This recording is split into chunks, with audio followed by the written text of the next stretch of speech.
Ron, when the three-point shot came into favor back in the day, that again, as I've said, it was an old ABA thing.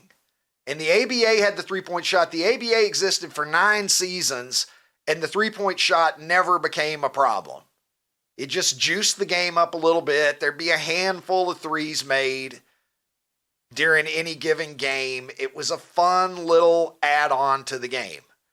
Then the NBA was like, you know what? Like 3 years after the merger of the two leagues, the NBA adopted it. And so in 1979, you get the three-point line. By the mid-'80s, as I recall, it was in college basketball. I think the ACC added it before other conferences, if I recall correctly. Or at least they were an early adopter of it. And it was that short line, 19-9, I think it was, Ron. You know, the one that just touched the top of the key. Yep, exactly. And so now it's a part of college basketball. And I remember as a teenager loving it. I loved it. I thought the three-point shot was so fun. I thought it added something to the game. It made the game more exciting. It made the game less of a working the ball around all the time. Because I remember when college didn't even have a shot clock, Ron, as you do too. Mm-hmm. And it could really be a drag to watch some of these games. And there are some games, like go back and look. I think Tennessee, I want to say they were playing Temple, but there's a Tennessee Temple game.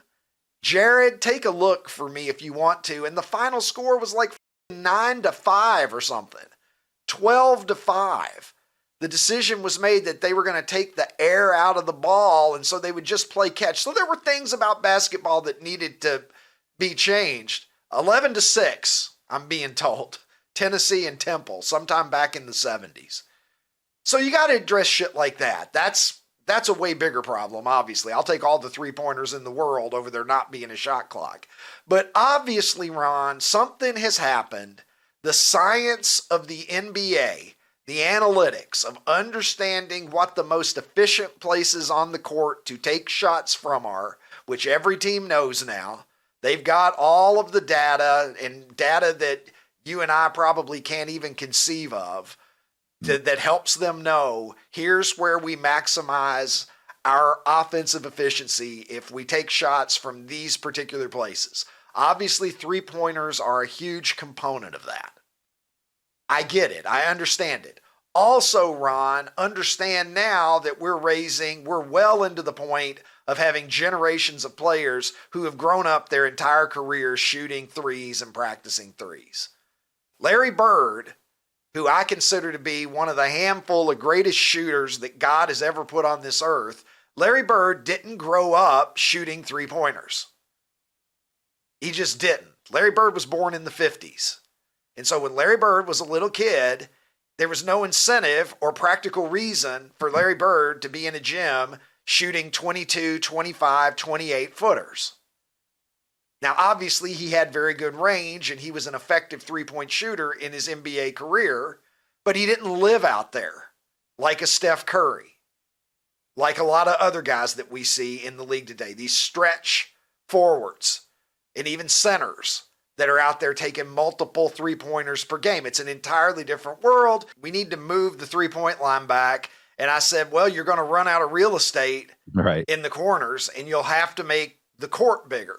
Now, I don't know how much it would fundamentally change the game if they did that, if they widened the court just so that they could move the three-pointer out. But man, that is the tail wagging the dog, isn't it?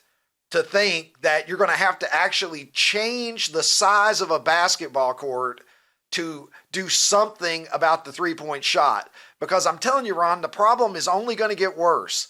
These guys are not going to get worse at shooting threes. Right. They're only going to get better. As time goes on, they're only going to get better. And I don't think the game can afford it getting very much better and still be watchable. Now, look, I know there are people, every time I complain about that, there's younger people that I think that I'm just like the old man yelling at a cloud. Yeah, whatever, you're old timer, whatever you're talking about. But these kids don't know, man. They don't know the brand of basketball that we grew up on, that we watched, that was such a beautiful game. Again, I go back to the 1980s Celtics and Lakers.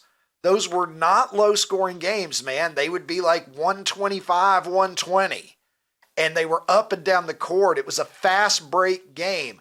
Passing was a huge part of the game. You would see passing inside the three-point line. Interior passing was a thing. The way that the Celtics would whip the ball around. Dennis Johnson to Bird to McHale to Parrish. You don't see it today because there's no incentive to do it. Nobody wants to work that hard to try to get a shot inside when you can just kick it out to somebody who's waiting to catch and shoot a three-pointer, and the guy's good out there 40+% of the time. The game is broken. I agree with Whitlock. I have an idea. All right, let's hear it.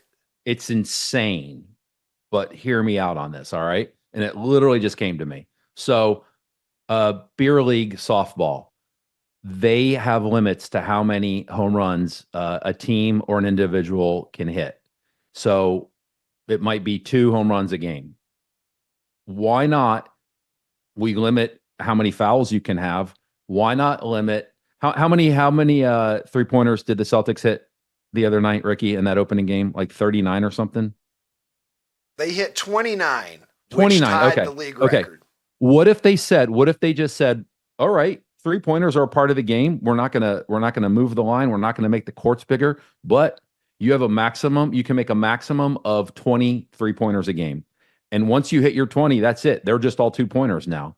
That could help. This is not the game that we grew up on. I mean, the 3-pointer wasn't even in the NBA for the first 30 plus years of its existence. 1979, they added it, the ABA, and I love the ABA. And the 3-point shot probably somebody would have thought it up later anyway, I'm sure. But the 3-point shot may be the worst fucking thing that ever happened to basketball. I almost wish that it just never was invented so that we could play the game the way that the game was intended to be played, which was to work the ball to get the best, highest percentage shot. Now teams just take the worst percentage shot because the fact that it's worth 50% more makes it so much more valuable that with all of the analytics that we have now, they realize that mathematically the play is to take a ton of 3-pointers. And I get it. If I was a GM, if I was a coach, if I was running an NBA team, I'd be telling my players to do the same thing, I'm sure. They do it because it's effective. But it's like we've exploited something in the game now at this point that I don't think was ever intended to be exploited in this way. When they invented the 3-point shot in the ABA, and then when the NBA adopted it, I don't think that anybody foresaw it becoming the predominant means of attacking a defense. And I just find it pretty unwatchable most of the time.